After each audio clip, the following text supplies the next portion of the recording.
अस्सलाम वालेकुम। आज जिस मॉड्यूल को हम डिस्कस करेंगे वो है अकाउंटिंग का। अकाउंटिंग मॉड्यूल बेसिकली एक ईआरपी का, पॉइंट ऑफ सेल का, सेल इनवाइसेस, परचेज इन्वेंट्री, इस सारों का एक कॉमन बेनिफिशरी होता है जिसके अंदर आपकी सारी ट्रांजैक्शनल इफ़ेक्ट्स जो हैं वो रिप्रेजेंट हो रहे होते हैं। इनकम स्टेट हो, एक्सपेंस स्टेट हो, इसके अलावा रेवेन्यू हो, आपका पेबल्स, रिसीवेबल्स, ये सारी चीज़ें आपके अकाउंटिंग के अंदर इनकॉर्पोरेट होती हैं। अब ये अकाउंटिंग डैशबोर्ड है आपके सामने, जहाँ पे आपके पास टोटल इनकम आ रही है, टोटल एक्सपेंस आ रहा है, अनरिकनसाइल्ड आइटम्स हैं, नेट प्रॉफिट और लॉस। अगर आप इसको प्रॉपर तरीके से इसके अंदर जर्नल एंट्री मेंटेन करते हैं, इसके अंदर प्रॉफिट एंड एक्सपेंस मेंटेन करते हैं, तो आपके पास ये कंप्लीट पी एन एल बना के देता है आपको। इसी तरह ये अकाउंटिंग ओवरव्यू है। दो किस्म के इसके डैशबोर्ड हैं। एक डैशबोर्ड के अंदर ये स्टैटिस्टिक्स देता है आपके पास सारे इनकम और एक्सपेंस के। दूसरा इसका अकाउंटिंग ओवरव्यू है, जहाँ पे आपके जितने भी जर्नल्स बने होंगे अकाउंटिंग के, उन सारों की स्टेटमेंट्स आ रही होंगी। उसमें क्या क्या बैलेंसेज हैं, क्या क्या चीज़ें हैं, उसके अंदर अभी करंट स्टेटमेंट उसकी क्या है, उसके अंदर आपने कोई न्यू ट्रांजैक्शन करनी है डायरेक्टली तो वो आप कर सकते हैं। जीएल की क्या कंडीशन है, जीएल में क्या बैलेंस है, तो ये सारी चीज़ें आपके पास अकाउंटिंग ओवरव्यू में आती हैं। इसी तरह अगर हम इनवाइसिंग में जाएँ तो यहाँ पे हमारे पास वो सारी इनवाइसेस जो कि पेड हैं, अनपेड हैं, ओवरड्यू हैं, ये सारी आ रही होती हैं। और इनके साथ डिफरेंट फ़िल्टर हैं यहाँ पे। जैसे अगर आप ओवरड्यू का फ़िल्टर लगाएंगे तो आपके पास ओवरड्यू इनवाइसेस डिस्प्ले होंगी। इसी तरह पेड वाली, अगर पेड का फ़िल्टर लगाएंगे तो पेड आएंगे। इन पेमेंट्स जो कि जिनकी भी पेमेंट्स नहीं हुई। इसी तरह से आप इसको ग्रुप वाइज पेड को एक अलग ग्रुप में शो कर सकते हैं। सेल पर्सनस के लिहाज से इस पर फ़िल्टर लगा सकते हैं कि किस किस सेल पर्सनस की क्या क्या इनवाइसिंग है। अगर तो आपके डिफरेंट सेल रिप्रेजेंटेटिव हैं तो आप सेल पर्सनस का फ़िल्टर लगा के तो अपने सेल रिप्रेजेंटेटिव्स की सेल्स देख सकते हैं। इसी तरह हम एक इनवाइस क्रिएट करते हैं। एक कस्टमर है, ठीक है, कोई भी XYZ आपका कस्टमर है, आपके पास पहले से एंटर है, पहले से ऐड हुआ है, वेल एंड गुड। अदरवाइज़ आप न्यू भी क्रिएट कर सकते हैं। और अगर आप उसको एडिट करना चाहते हैं तो उसके लिए उसके राइट एरो पे क्लिक करेंगे और वहाँ पे डिफरेंट ऑप्शंस आपके पास आ रही होंगी। उस कस्टमर की कितनी इनवाइस बिल्ड हो चुकी हैं वो आ रही होगी, और उससे अगर आपने कुछ परचेज़ किया हुआ तो उसकी डिटेल आएगी, उसको अगर आपने कुछ सेल किया तो उसकी डिटेल आएगी। इसी तरह इनवाइस की डेट आप प्री पोस्ट मेंशन कर सकते हैं। इसके अंदर कोई ऑब्लिगेशन नहीं है कि करंट डेट ही उठाएगा। आप इसमें pre billing, pre invoicing, post invoicing भी कर सकते हैं। इसी तरह जर्नल्स आप यहाँ से सिलेक्ट कर सकते हैं। कस्टमर इनवाइसेस का ही होता है नॉर्मली।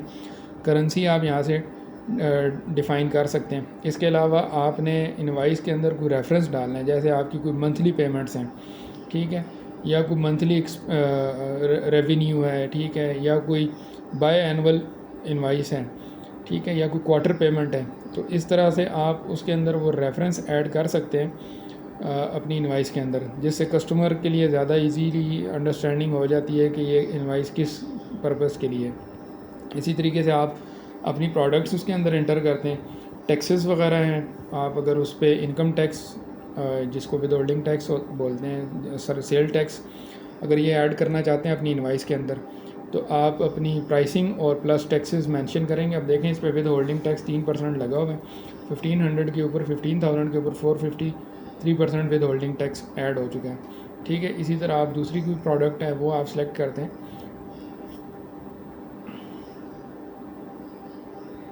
अब ये एक न्यू प्रोडक्ट हम क्रिएट कर रहे हैं। आपने जस्ट टाइप करना है और नीचे ऑप्शन क्रिएट की आ जाएगी, ठीक है। आप क्रिएट पे क्लिक करेंगे तो आपके पास वो प्रोडक्ट क्रिएट हो जाएगी, ठीक हो गया। अब यहाँ पे आप इसकी टाइप चेंज कर सकते हैं। प्रोडक्ट की टाइप कंज्यूमेबल है, सर्विस है, स्टोरेबल है। इसके अलावा इसका बार कोड ऐड कर सकते हैं आप। इसके अलावा आप इसकी प्राइस, इसकी कॉस्ट, इसका यूनिट ऑफ मेजर और इसके ऊपर टैक्सेस ये भी ऐड कर सकते हैं। तो ये सारी चीज़ें आप यहाँ से सेटल कर सकते हैं ऑन द सेम पेज। इसके लिए आपको प्रोडक्ट के अंदर जाने की ज़रूरत नहीं पड़ेगी। इनवाइस की ऑप्शन पे, इनवाइस के पेज पे रहते हुए आप न्यू प्रोडक्ट क्रिएट कर सकते हैं और उसके वेरिएंट और उसकी प्राइसिंग एडजस्ट कर सकते हैं। जैसे हमने उसको प्राइस, सेल प्राइस दी, उसने ऑटोमेटिकली उसको उठा लिया, ठीक है। इसके बाद हम इसको सेव करते हैं। सेव करने के बाद हम इसको पोस्ट करते हैं। जब तक हम इसको पोस्ट नहीं करते ये इनवाइस ड्राफ्ट में रहती है और इसको कोई भी इनवाइस नंबर नहीं असाइन होता। जब ये पोस्ट होती है तो उसके बाद उसको इनवाइस नंबर असाइन होता है, जैसे कि आपको नज़र आ रहा है इनवाइस 225/002। इसी तरह यहाँ पे डिफरेंट पेमेंट जर्नल्स हैं कि किस पेमेंट जर्नल में आपने कैश रिसीव की है, कैश में की है। इसके अलावा कमीशन है, बैंक है, क्रेडिट इजी पैसा है, जैज़ कैश है। डिफरेंट जो अकाउंटिंग मेथड्स यूज़ होते हैं हमारे यहाँ, वो अकाउंटिंग मेथड यहाँ पे सारे मेंशन है। जिस मेथड में आपको पेमेंट आई है वो आप मेंशन कर सकते हैं। इसी तरह से 60,000 की इनवाइस थी और 60+ की थी। वो इनवाइस की पेमेंट हमने रिसीव कर ली है कैश की फॉर्म में। अब हम इस इनवाइस को प्रिंट करते हैं। प्रिंट करने के बाद हम आपको इसकी लुक दिखाते हैं कि ये कैसे आपको नज़र आएगी। ये देखें, कस्टमर का नाम, उसका एड्रेस आ गया, इनवाइस का नंबर आ गया, इनवाइस की डेट आ गई, उसके अलावा जो प्रोडक्ट आपने डाली हैं वो आ गई, उसकी यूनिट प्राइस और जो टैक्सेस हैं वो आ गए। ठीक है, और नीचे जो पेमेंट आपको रिसीव हुई है उस पेमेंट के ऊपर आपको उसकी डेट मेंशन हो रही है।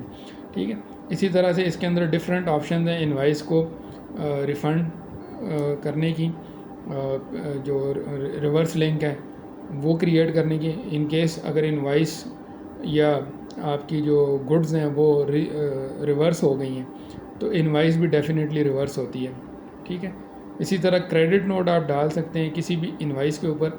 लाइक समटाइम्स ऐसे होता है कि जो गुड्स हैं आपकी या प्रोडक्ट्स हैं वो डैमेज फॉर्म में पहुंचती हैं, तो उसके लिए अगर आपको सब्सिडी या कंसेशन या कोई डिस्काउंट देते हैं कस्टमर को, तो उस इनवाइस जिसकी पेमेंट आपने रिसीव की होती है वहाँ पे आप वहाँ पे क्रेडिट नोट डाल सकते हैं और उस अमाउंट की क्रेडिट नोट, जिस लेजर में आपने पेमेंट रजिस्टर की थी उस के क्रेडिट नोट डाल के आप उसकी पार्शियल पेमेंट रिवर्स कर सकते हैं।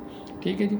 इसी तरह सेल रिसिप्ट है, ये भी इसी तरह से ही है, उसमें भी प्रोडक्ट मैनेज होती है, इनवाइस की डेट आती है, जर्नल की सिलेक्शन होती है आपके पास। ठीक है, और डिफरेंट चीज़ें हम इसके अंदर ऐड करके आपको दिखाते।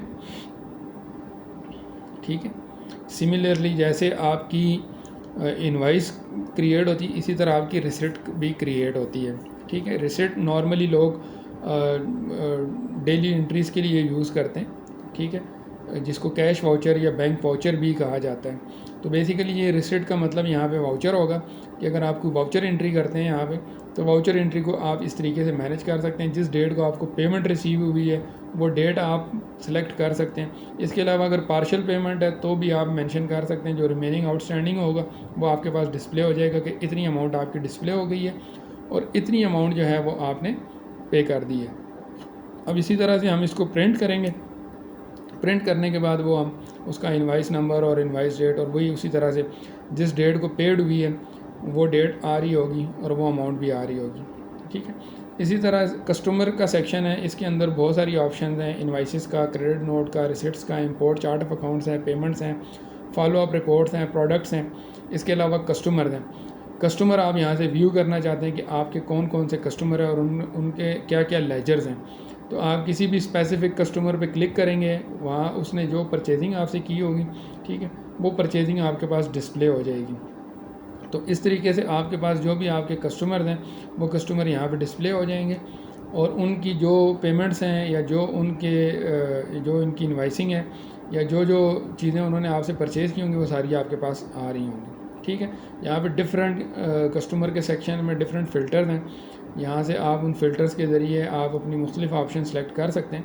ठीक है, इसी तरह वेंडर का सेक्शन है। वेंडर के सेक्शन में बिल्स हैं, वेंडर्स के बिल्स, वेंडर के रिफ़ंड्स हैं, उनकी पेमेंट्स हैं। अब जो सामान आप परचेज़ करते हैं, ठीक है, जिन जिन वेंडर से परचेज़ करते हैं उन वेंडर्स का बेसिकली आप जो पीओ बनाते हैं उस पीओ के बाद उसका एक बिल बनता है, वो बिल यहाँ पे आता है।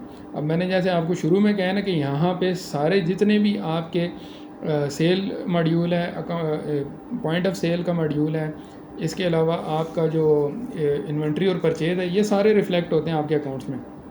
परचेजिंग आप वहाँ से परचेज़ मॉड्यूल से करते हैं, लेकिन पीओ के बाद जो बिल बनाते हैं वो उस बिल की एंट्री यहाँ पे आपके पास रिफ्लेक्ट होती है वेंडर के सेक्शन में। इसी तरह हम एक बिल क्रिएट करते हैं, डायरेक्ट बिल क्रिएट करते हैं पीओ के बगैर। ठीक है, तो सिमिलरली उसी तरह हमने प्रोडक्ट ऐड करनी है, उसकी प्राइसिंग ऐड करनी है और एक जैसे हमारी इनवाइस बनती है सिमिलरली हमारी सेम इसी तरह की एक हमारा वेंडर का बिल भी बन जाएगा। ठीक है, और इसमें भी इसी तरह से अगर आप वेंडर आपसे विद होल्डिंग चार्ज कर रहे हैं तो आप वो टैक्स ऐड कर सकते हैं। ठीक है, क्योंकि सेल टैक्स तो आप कस्टमर को चार्ज करते हैं, लेकिन वेंडर्स आपसे विद होल्डिंग अगर चार्ज करते हैं तो आप वो विद होल्डिंग की अमाउंट डाल सकते हैं। इसी तरह से हमारे पास ये जो जर्नल एंट्री का प्रोसीजर है वो हम देख लेते हैं कि हम जर्नल की एंट्री कैसे क्रिएट करते हैं। तो उसके लिए सबसे पहले हम क्रिएट के बटन पर क्लिक करते हैं। उसके बाद हमारे पास एक विंडो आती है जहाँ पे हमने उस एंट्री का रेफरेंस डालना होता है सबसे पहले। उसके बाद उसमें जो अकाउंट्स हमने डेबिट या क्रेडिट करने होते हैं उन अकाउंट्स को हमने सेलेक्ट करना होता है। जैसे कि हमने आइस्को का बिल है पे करना है, ठीक है, उसके लिए कोई जर्नल एंट्री हमने पास करनी है, तो उसके लिए हम उसकी जो उसका अकाउंट सेलेक्ट करेंगे। उसके बाद हमने वो कैश से पेमेंट की है या हमने बैंक से की है, ठीक है, तो आइस्को का बिल हमारा डेबिट होगा और जो कैश है वो हमारी क्रेडिट होगी, ठीक है। तो इस तरीके से हमारी एंट्री जो है वो क्रिएट हो जाती है जर्नल के अंदर।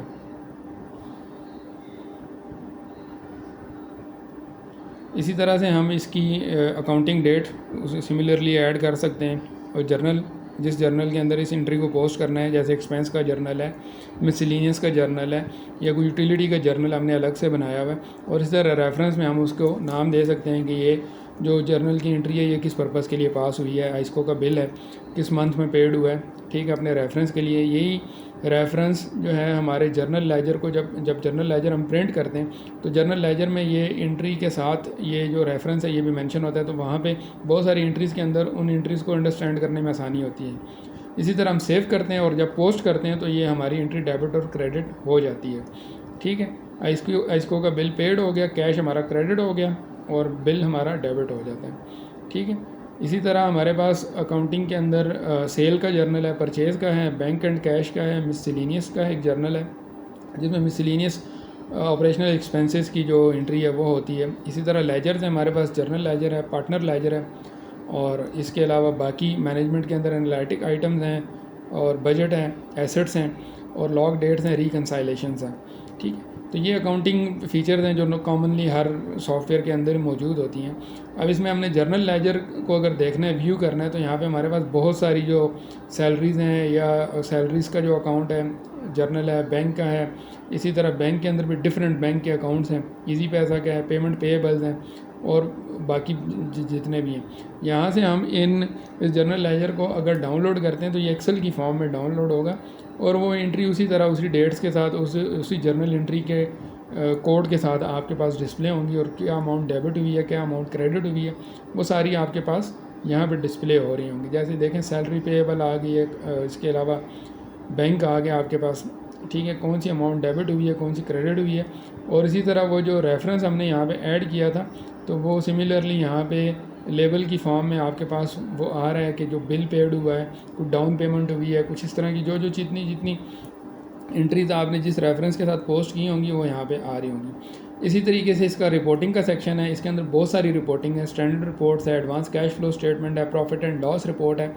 प्रॉफिट एंड लॉस रिपोर्ट जब आप प्रिंट करते हैं तो इसमें आप एक स्पेसिफिक डेट रेंज सेलेक्ट करते हैं। अगर मंथ की करते हैं आप या वीक की करते हैं या एक दिन की भी करते हैं, उस तरीके से आपने डेट का फ़िल्टर लगाना है। स्टार्ट डेट सेलेक्ट करनी है और एंड डेट सेलेक्ट करनी है।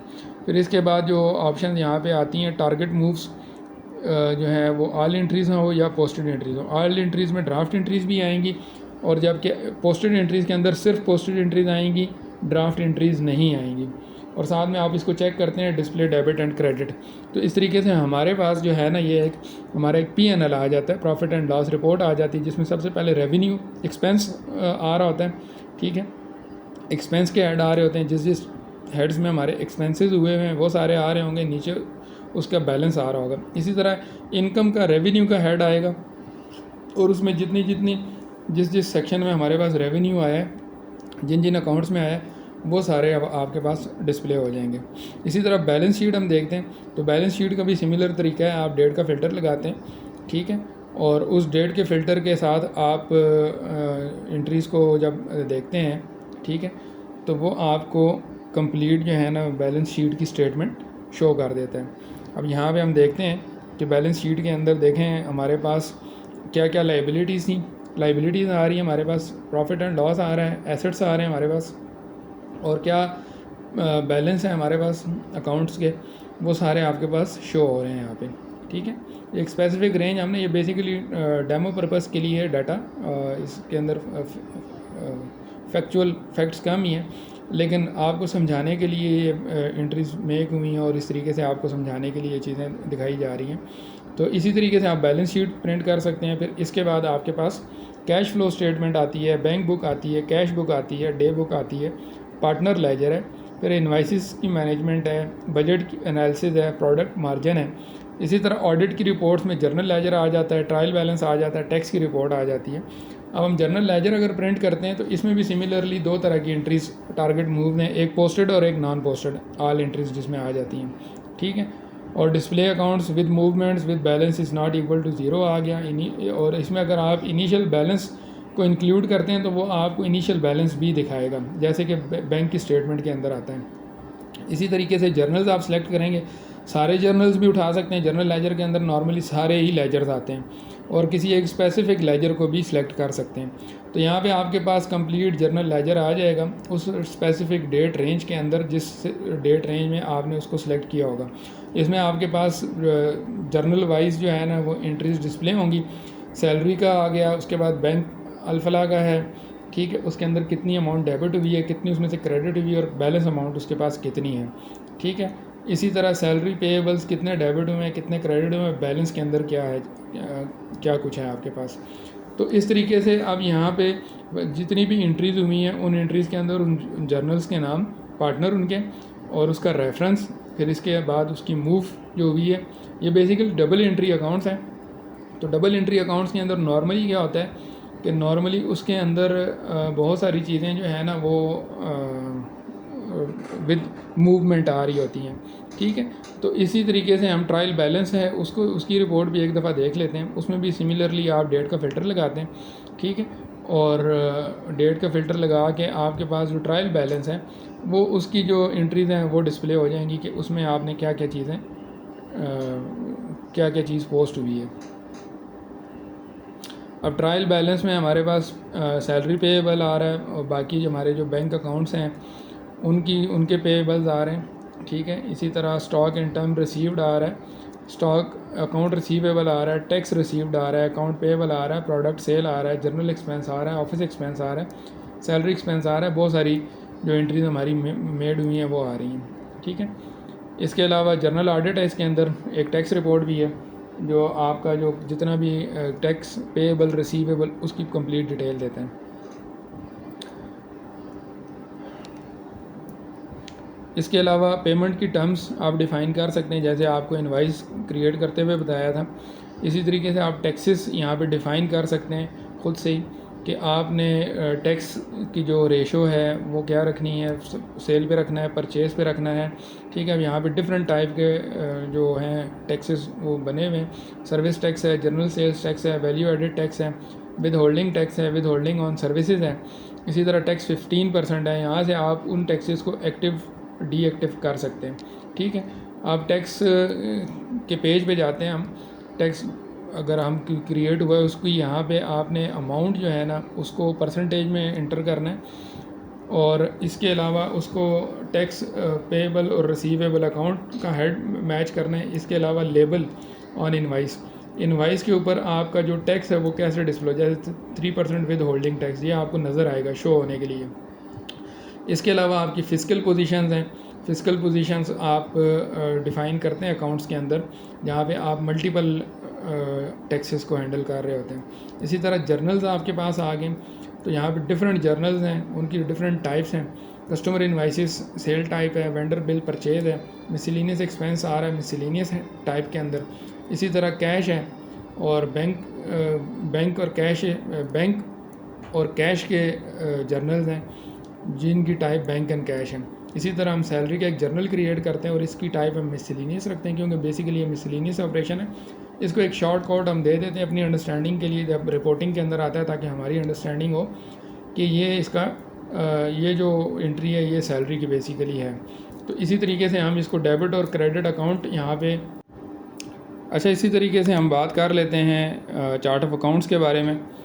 थोड़ी सी चार्ट ऑफ अकाउंट्स को भी डिस्कस कर लेते हैं कि चार्ट ऑफ अकाउंट्स कैसे क्रिएट होते हैं। तो अकाउंटिंग की कॉन्फ़िगरेशन के अंदर जाके अकाउंटिंग के अंडर अकाउंटिंग मेन्यू यहाँ पे एक चार्ट ऑफ अकाउंट्स की ऑप्शन आती है। वहाँ से चार्ट ऑफ अकाउंट्स के डिफरेंट हेड्स हैं। सबसे पहले आप चार्ट ऑफ अकाउंट्स को कोड अलाट करते हैं। Different chart of accounts can behave on code. आप कोड डिफ़ाइन करते हैं इनकम के लिए, एक्सपेंस के लिए, इसी तरह सेल के लिए, परचेज़ के लिए। आपके जितने भी अकाउंटिंग फंक्शंस हैं वो अकाउंट्स के कोड के ऊपर बिहेव कर रहे होते हैं और वो कोड भी कोड डिफ़ाइन कर रहा होता है कि इसका जो बिहेवियर है वो क्या है। इसी तरह से जहाँ पे मल्टी लेवल के चार्ट ऑफ अकाउंट्स होते हैं, लेवल 1, लेवल 2, लेवल 3, जहाँ पे पेरेंट और चाइल्ड अकाउंट का कंसेप्ट होता है, तो वहाँ पे इसी तरह होता है कि 700,000 आपने पेरेंट अकाउंट बनाया, 700-01 आपने उसका चाइल्ड बनाया और फिर उसका आपने सब चाइल्ड बनाया 700-01-01। ठीक है, तो ये आपने उसका एक सब चाइल्ड अकाउंट बना लिया। तो इस तरीके से ये होता है कि आपके पास डिफरेंट चार्ट ऑफ अकाउंट्स के लेवल आ जाते हैं। तो वो आपको हायरार्की वाइज आपको वो जब आप उसका P&L प्रिंट करते हैं या आप उसका लेजर प्रिंट करते हैं तो वो आपको हायरार्की वाइज उसके बैलेंसेस और बाकी चीज़ें स्टेटमेंट का फ़्लो बता देता है। तो इसी तरीके से हमने एक कोड ऐड किया। कोड के बाद हमने उसकी टाइप डिफ़ाइन की और टाइप के बाद हमने उसको जो है सेव किया। तो ये फिर हमने फ़र्दर लिंक करना होता है जर्नल्स के साथ। चार्ट ऑफ अकाउंट्स लिंक होता है नॉर्मली। उम्मीद है आपको आज की वीडियो पसंद आई होगी। अगर आपको हमारी वीडियो पसंद आई, इसको लाइक और सब्सक्राइब